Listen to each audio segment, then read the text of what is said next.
Edi Rama nuk zhvillon zgjedhje, zhvillon fars. Në ditën e 9 pas zgjedhjeve, Sali Berisha vion ta konsideroi garën e 11 majit si farsë elektorale dhe pohoi se demokratët nuk do të njohin rezultatin e dalë prej tyre. Në një konferencë për mediat, kryetari i Partisë Demokratike pohoi se qytetarët nuk votuan të lirë dhe se shumë prej tyre u kërcënuan edhe me armë. Duke cituar një dokument ndërkombëtar, Kartën e Kopenhagenit, që saktëson parimet bazë të zgjedhjeve, Berisha pohon se ky dokument nuk është respektuar. Në këto zgjedhje u shkelen parimet më themelore të zgjedhjeve të drejta, për të cilët Shqipëria ka firmosur dokumentin e Kopenhagenit.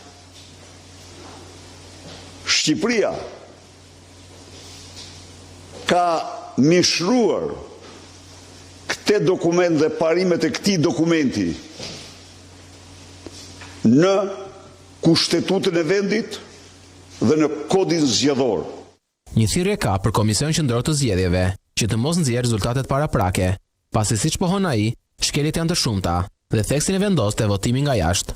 Asnjë rezultat nuk mund të nxirret mbi falsifikimin monstruoz që u bë në këto zgjedhje. Unë do paraqes ju dokumenta flagrante për etapën e të fundit të turpshme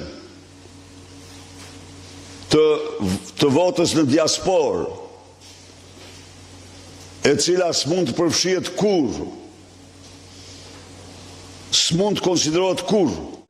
Betejën për mos njohjen e rezultatit, pohon se do ta bëjnë në dy fronte, ku përveç protestave brenda vendit, një vëmendje e shtuar do të jetë dialogu me ndërkombëtarët.